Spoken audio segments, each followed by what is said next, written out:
Ladies and gentlemen, due to technical difficulties beyond our control at the moment, the Dragnet program, originally scheduled at this period, has been postponed temporarily. It will be heard in just a few moments.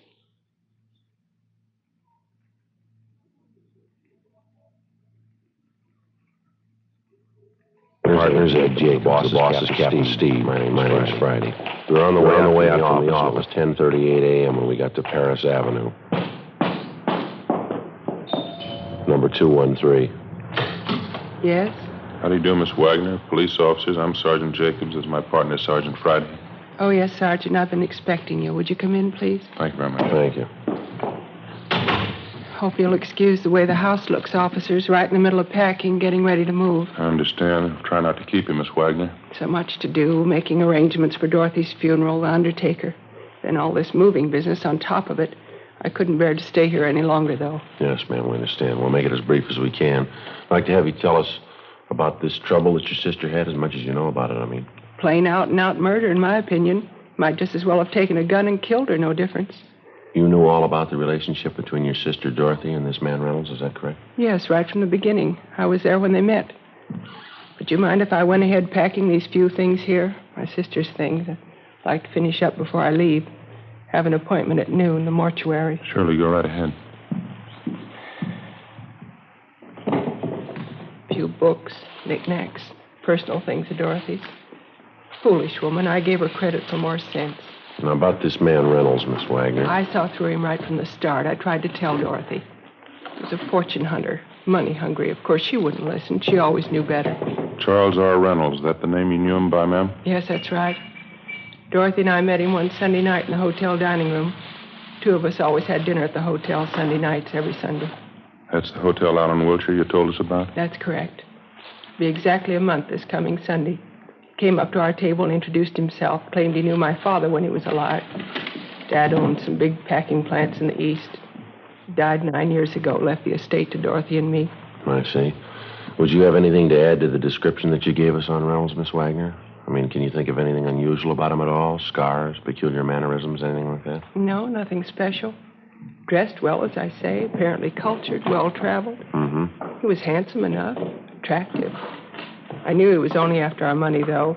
Playing up to Dorothy that way, kissing her hand, taking her out all the time. Probably would have tried the same thing with me.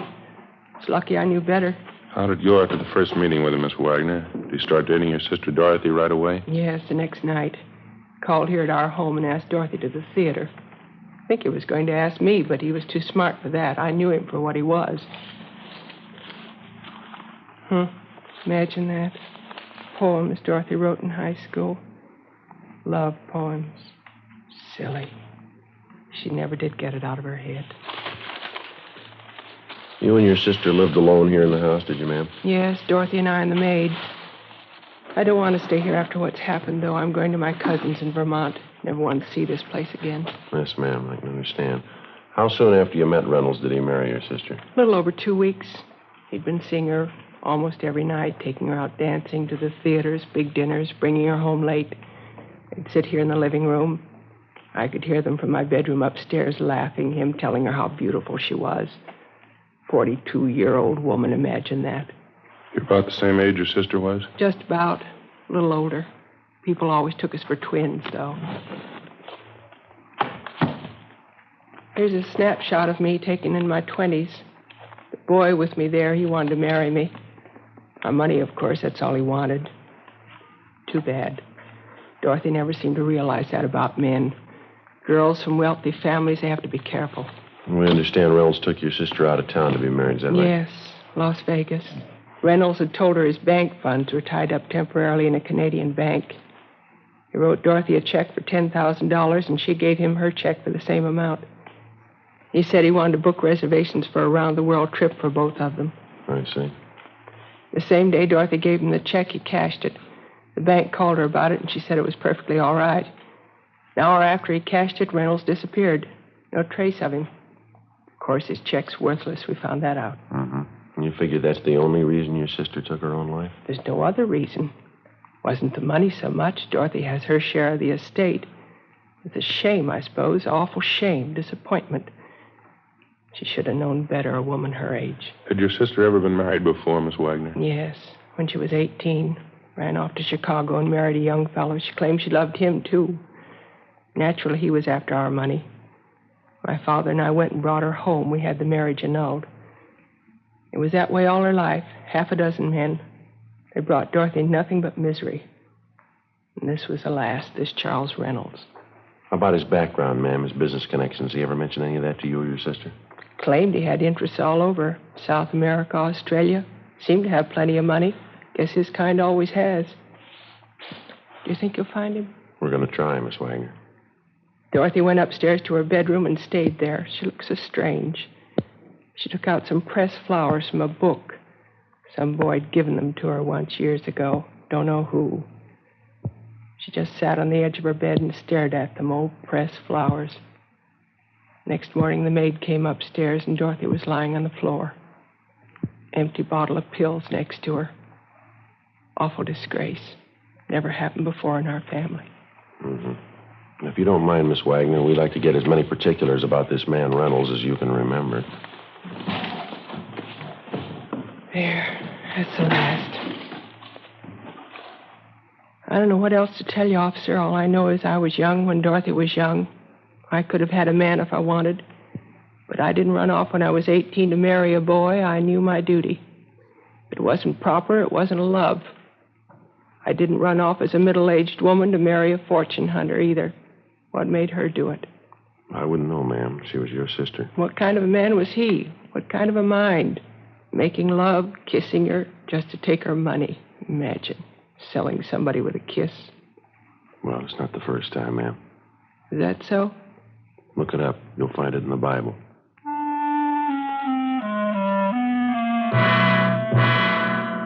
11:18 a.m. We continued to interview the victim's sister for another 40 minutes, and then we left the Wagner home, drove back to the office, and continued our investigation of the suspect, Charles R. Reynolds. As far as we were concerned, the criminal was new to us, but the crime wasn't. The marriage racket's as old as any con game on earth, and as con games go, it's one of the lowest. It trades on one of the most natural and normal instincts a man or a woman has, a desire for companionship, a home, and a family. And for the sake of an easy dollar, it betrays the victim and the instinct ruthlessly, regardless of the consequences. In the case of 42-year-old heiress Dorothy Wagner, the disappointment was too much to cope with. For her, the marriage game ended in the front parlor of a mortuary on South Hoover Street. For the suspect, Charles Reynolds, it had continued to be a paying business until he was stopped.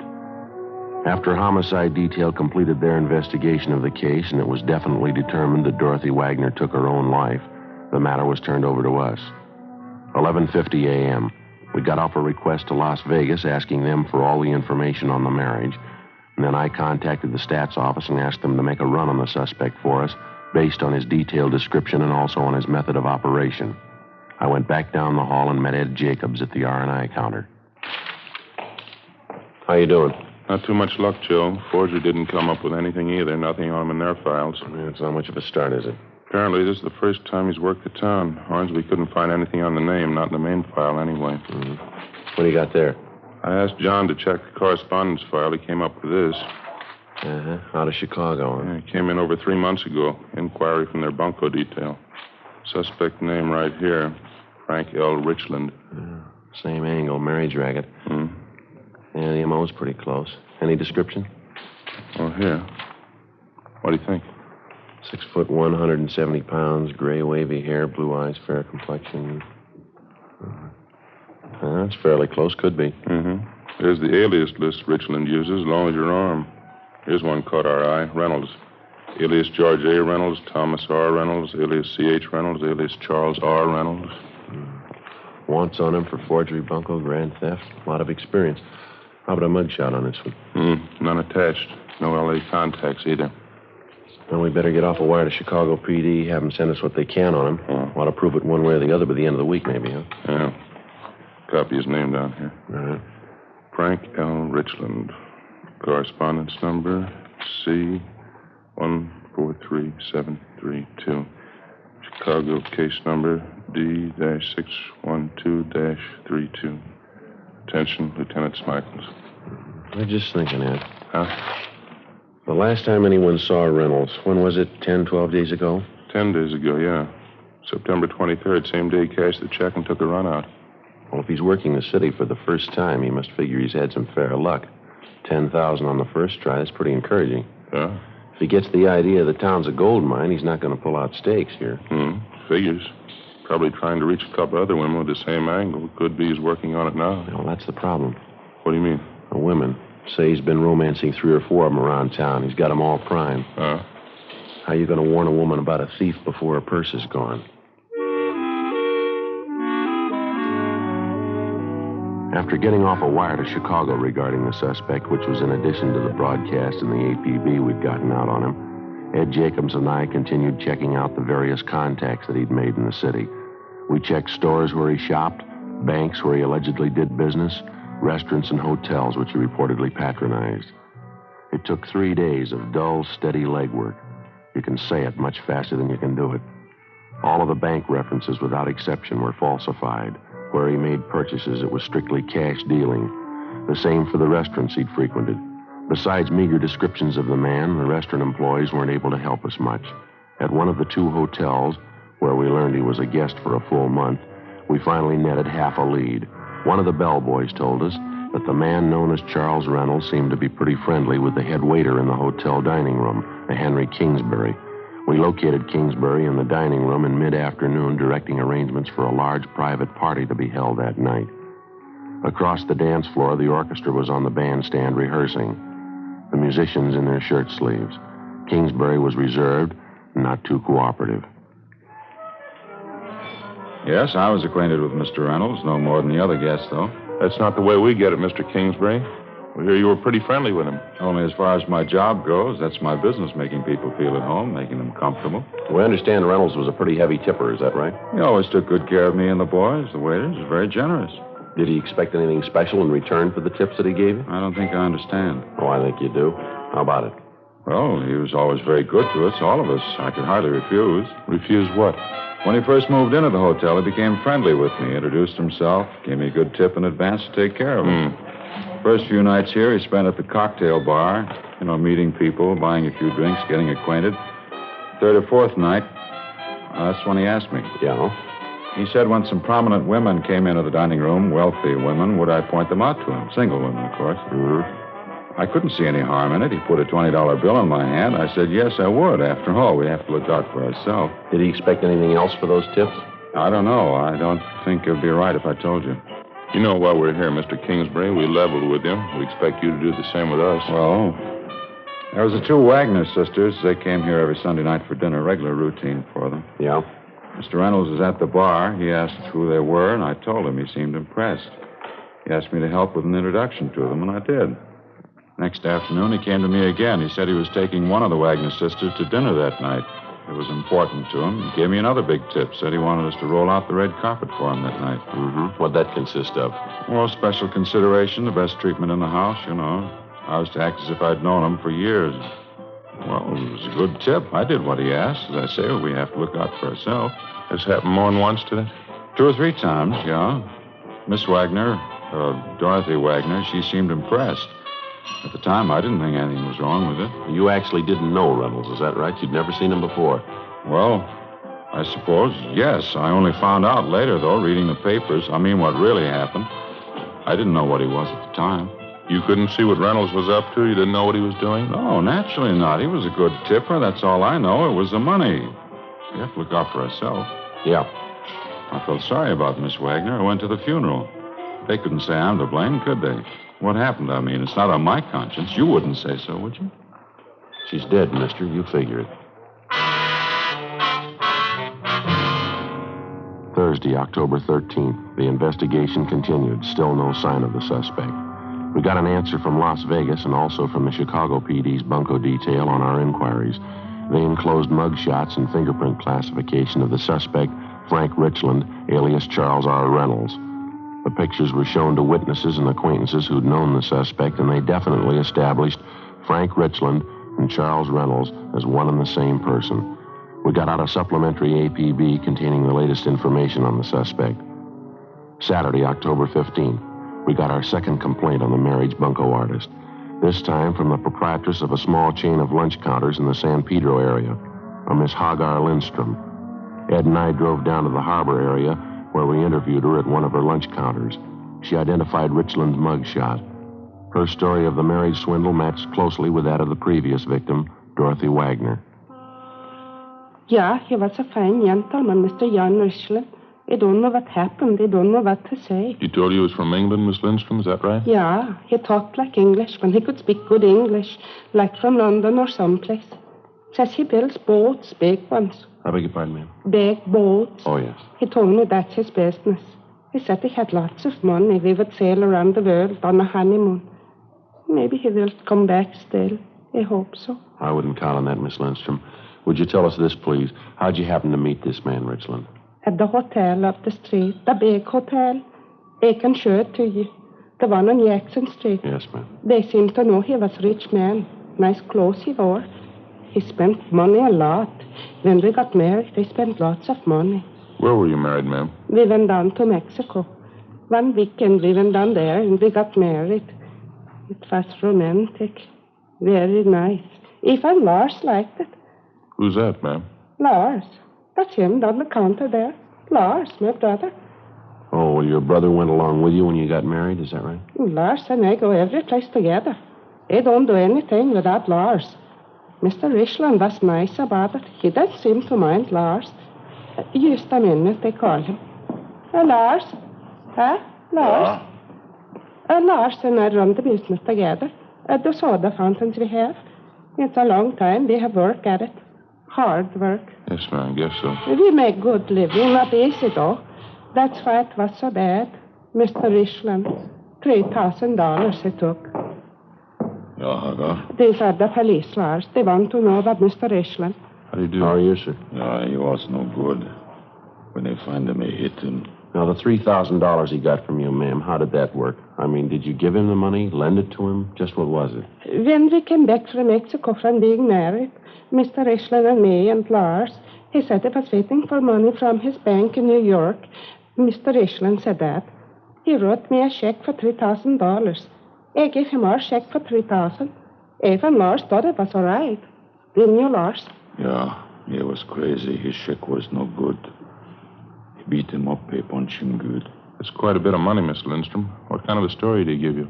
He would buy the tickets for a honeymoon trip. That's what he said. A long trip together. Romantic. Mr. Richland and me and Lars. He didn't mind Lars coming along either. Did he, Lars? No, he didn't mind. Now, this Richland disappeared right after he cashed your check, is that Yes, right? sir. He got the money and he was gone. 6 days ago. We never hurt him. I don't know why he did this to us. I thought he loved me. I thought he was my husband. Mm-hmm. We haven't seen or heard anything of him since he disappeared? Not me nor Lars. But maybe we know. That's why we call you officers. Yes, ma'am? We have this friend downtown, James Svensson. He met Mr. Richland once when he was here. Mm-hmm. Svensson called Lars on the telephone. He said he saw Mr. Richland downtown, going into the hotel. Are you sure it was Richland? Yeah, he said he thought so. How long ago did he see him? Last night. We got on the phone right away and talked to the friend of the Lindstroms, James Swenson. He gave us the name and location of the downtown hotel where he thought he'd seen the suspect, Richland, the night before. Ed called the hotel and checked with the desk clerk. Yeah, that's right. Fairly tall, wavy gray hair, fair complexion. Might be registered as John Richland. That's right. Okay, we'll check with you later. Bye. Any luck? Guy registered as Harold Richland. Descriptions match. He's still there? Checked out this morning.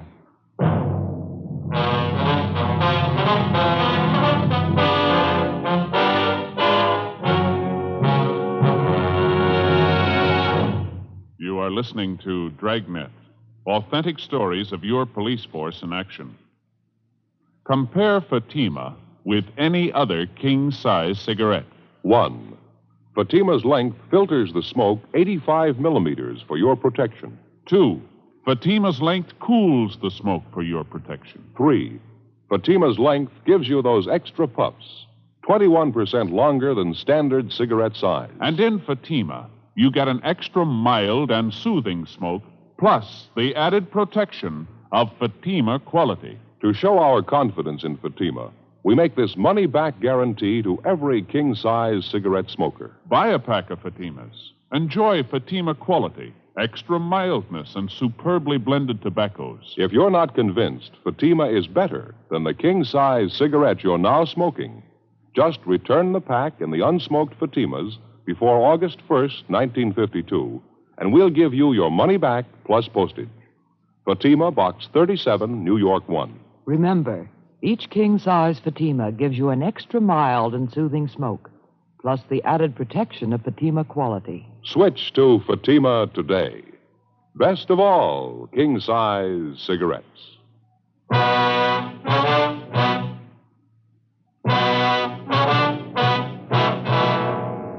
Saturday, October 15th, 2:30 p.m. Ed Jacobs and I drove back downtown to the hotel where the bunco suspect, Richland, supposedly had been staying. The desk clerk definitely identified his mugshot and told us that the man registered as Harold Richland had checked out a few minutes before 9 a.m. that morning. No forwarding address. We examined the room he'd been staying in, talked to the residents and the employees of the hotel, but we failed to come up with a single lead as to the suspect's whereabouts. During the week that followed, we received 3 different kickbacks on the all points we'd gotten out on Richland. We checked each one of them out, but they failed to materialize into anything. We stayed on it. October 19th, Wednesday, 7:50 a.m. Morning. Hi. What's doing? Charlie Frost called from forgery and went over to talk to him and came up with something on the Richland thing. Yeah, what's that? Picked up a woman last night, name of Helen Stokes. Got a good-sized record, checks, bunco rackets. Yeah. Got her this time on a check beef. She wrote one for $3,500. Yeah, well, how's it tie in with us? Check was made out to Harold Richland. 8:15 a.m.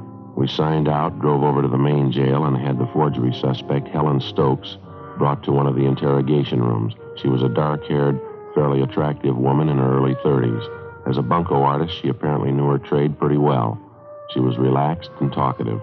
She told us Richland had introduced himself to her at a Palm Springs resort the week before. When did the business of the check come up? As soon as we got back in town, he gave me the story his money was in a New York bank. I played along with the gag. He wrote me a piece of wallpaper for $3,500. I did the same for him. What's the difference? Nobody hurt. Both checks, solid rubber. Maybe you forget, ma'am. There's a law against it. It's only a gag. I told you that. I would have loved to have seen his face when he found out the check was a phony. You don't think they're going to push the charge against me, do you? No, we've already told you, miss. You wrote a bad one. There's a law against it. I was only stringing him along. I knew his check was a phony, too. I didn't have anything to gain. Look, suppose I help you find him. Will you give me a hand on this? See I get a break? We can't make any promises. You cooperate, help us find Richland, be taken into consideration. All right, you're on. You can tell Loverboy I tipped you. You know where Richland is now? I can come close to it. How do you mean? I know where he'll be next week. On further questioning, Helen Stokes told us that on one occasion while she was at Palm Springs with Richland, she prowled his hotel room, went through his personal effects, and read his correspondence. She told us that she read one letter from a friend of Richland's inviting him for a visit the week of October 31st. She also noted Richland's answer accepting the invitation. She said the friend's name was Maurice Archer and that the letter came from an Ocean Boulevard address in the beach town of Venice. We went back to the office, ran Archer's name through R&I, and found out that he had a previous criminal record of petty theft and grand theft. We located him at an Ocean Boulevard address and brought him in for interrogation. If there was any trouble, he wanted no part of it. After talking to him only a few minutes, he broke down and told us where we could find Richland, an address out near the end of Melrose Avenue. It was an apartment court. The suspect was registered in one of the rear cottages under the name of Reynolds. He wasn't at home. Ed and I went on stakeout inside the cottage. We waited. 6:30 p.m. Somebody coming in? Yeah. Hold it right there, Mr. Police Officers. What's this? Hands out in the open. Come on up. I don't understand this. Want to shake him down, Ed? Yeah. All right, he's clean. Look, I don't know what you want, officers, but this is a mistake. Your name Charles Reynolds? Reynolds? No, my name's Richland. That'll do. Let's go. No, just a minute, please. What am I accused of? Who's accusing me? Last pigeon you had lined up. She wanted us to tell you. Helen Stokes. Stokes. Phony dame. You can't believe her, officer. She's phony. She's nothing but a con artist. That's a good reason to believe her. What? Takes one to know one. 7:05 p.m. After checking through the cottage, Ed and I drove Richland downtown and took him to the interrogation room. He'd admit nothing. We called Miss Wagner, the sister of his first victim, and she was still in town. She agreed to come down to the office to confront the suspect. So did the second victim, Hagar Lindstrom, and her brother, Lars. Cars were sent out to pick them up. At a special show-up, Richland was picked out as the guilty man. We took him back to the interrogation room. Miss Wagner was the first one called in. She again identified Richland, alias Reynolds, as the man who had married and swindled her sister, Dorothy. All right, Miss Wagner, that'll be all. Thanks very much for coming in. Yes, all right. Thank you. Look, I don't know that woman. I'm not trying to be stubborn, but I'm afraid you're wrong. I'm not the man you want. Lindstrom's are outside, Joe, waiting. All right, bring him in. Miss Lindstrom, Mr. Lindstrom, come in, please.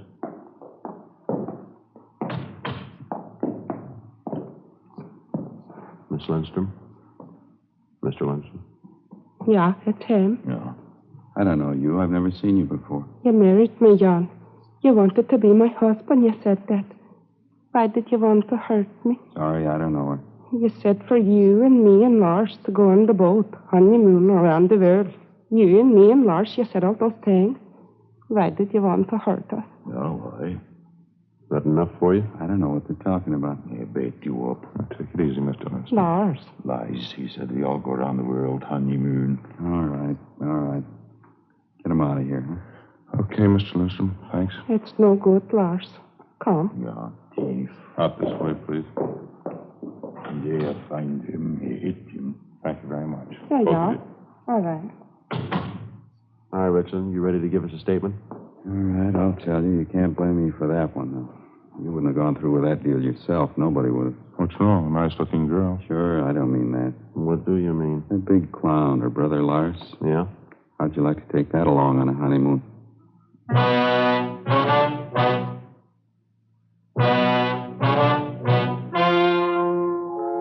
The story you have just heard was true. The names were changed to protect the innocent. On January 14th, trial was held in Superior Court, Department 88, City and County of Los Angeles, State of California. In a moment, the results of that trial. Now, here is our star, Jack Webb. Thank you, George Fenneman. Friends, the reason Fatima can make the money-back guarantee you heard earlier can be summed up in 2 words. Fatima quality. Just prove Fatima quality yourself.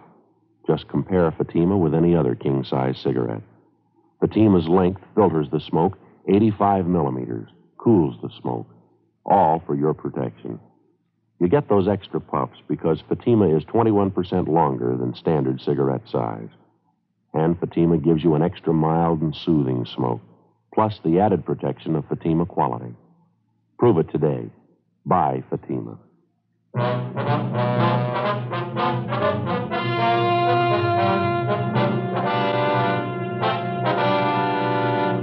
Frank Richland was tried and convicted of 2 counts of grand theft and 3 counts of forgery of a fictitious name.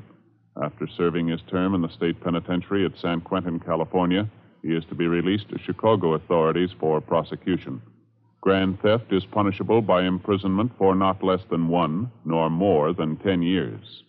Forgery of a fictitious name is punishable by imprisonment from 2 to 14 years.